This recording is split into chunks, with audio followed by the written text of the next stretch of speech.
Interlock education সেন্টারের পক্ষ থেকে সবাইকে স্বাগতম। আজকে আমরা প্রিপোজিশন বাই এর ব্যবহার সম্পর্কে বোঝার চেষ্টা করব। বাই কোথায় কোথায় ব্যবহৃত হয়? সাধারণত বাই ব্যবহৃত হয় পরিমাপ, আয়তন, জন্ম, বিয়ে, পেশা, গুণ, ভাগ অর্থাৎ ম্যাথমেটিক্যাল টার্ম, ভ্রমণের মাধ্যম এর আগে সাধারণত বাই ব্যবহৃত হয়।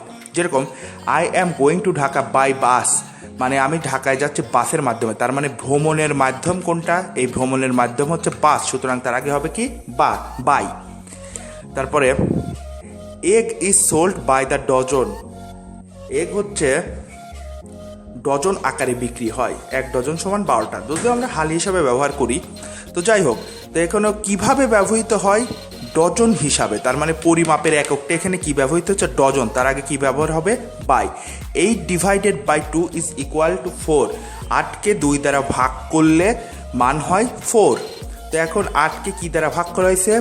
2 দ্বারা, তার আগে কি বসবে? বাই, যেহেতু গুণ ভাগের ক্ষেত্রে কি হয়? বাই যুক্ত হয়। The table is 5 feet by 3 feet, মানে এই টেবিলটা হয় 5 ফুট বাই 3 ফিট, তার মানে এটা একটা পরিমাপ। দৈর্ঘ্য 5 ফিট, প্রস্থ 3 ফিট, সাধারণত বড়টা দৈর্ঘ্য ছোটটা প্রস্থ, তার মানে পরিমাপ যেহেতু বোঝাচ্ছে সেহেতু এখানে কি ব্যবহৃত হবে? বাই। ওই আর বাংলাদেশি বাই বার্থ, আমরা নাগরিক সূত্রে বা জন্মসূত্রে বাংলাদেশি, তো এখানে কিসের সূত্র? জন্মসূত্র। কিসের সূত্র?